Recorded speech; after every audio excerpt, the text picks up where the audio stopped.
Atos capítulo 14. E aconteceu que em Icônio entraram juntos na sinagoga dos judeus e falaram de tal modo que creu uma grande multidão, não só de judeus, mas de gregos. Mas os judeus incrédulos incitaram e irritaram contra os irmãos os ânimos dos gentios.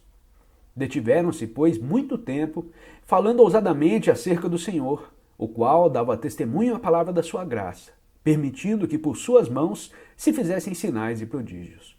E dividiu-se a multidão da cidade, e uns eram pelos judeus e outros pelos apóstolos.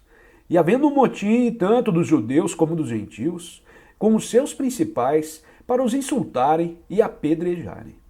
Sabendo-o eles, fugiram para Listra e Derbe, cidades de Licaônia, e para a província circunvizinha, e ali pregavam o evangelho.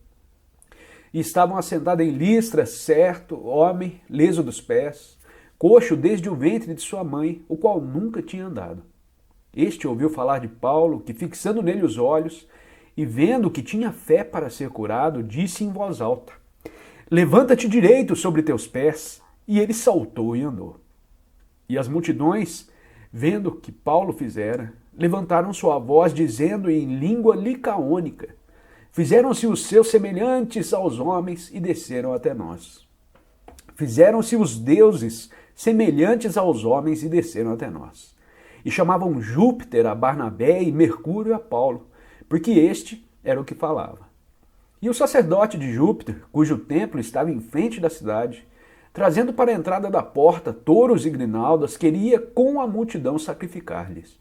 Ouvindo, porém, isto, os apóstolos, Barnabé e Paulo, rasgaram suas vestes e saltaram para o meio da multidão, clamando e dizendo: Senhores, por que fazer essas coisas?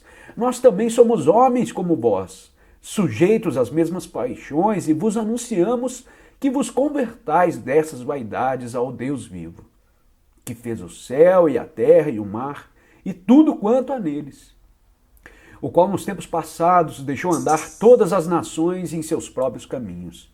E contudo não se deixou a si mesmo sem testemunho, beneficiando-vos lá do céu, dando-vos chuvas e tempos frutíferos, enchendo de mantimento e de alegria os nossos corações. E dizendo isso com dificuldade, impediram que as multidões lhes sacrificassem. Sobrevieram, porém, os judeus de Antioquia e de Icônio, que, tendo convencido a multidão, apedrejaram a Paulo e o arrastaram para fora da cidade, cuidando que estava morto. Mas, rodeando os discípulos, levantou-se e entrou na cidade, e no dia seguinte saiu com Barnabé para Derbe. E tendo anunciado o evangelho naquela cidade e feito muitos discípulos, voltaram para Listra, Icônio e Antioquia, confirmando os ânimos dos discípulos, exortando-os a permanecer na fé, pois que por muitas tribulações nos importa entrar no reino de Deus. E havendo-lhes, por comum consentimento, eleito anciãos em cada igreja, orando com Jesus, os encomendaram ao Senhor em quem haviam crido. Passando depois por Pisídia, dirigiam-se a Panfilha, e tendo anunciado a palavra em Perge, desceram a Atália, e dali navegaram para Antioquia, de onde tinham sido encomendados à graça de Deus para a obra que já haviam cumprido. E quando chegaram e reuniram a igreja, relataram quão grandes coisas Deus fizera por eles e como abrira aos gentios a porta da fé. E ficaram ali não pouco tempo com os discípulos.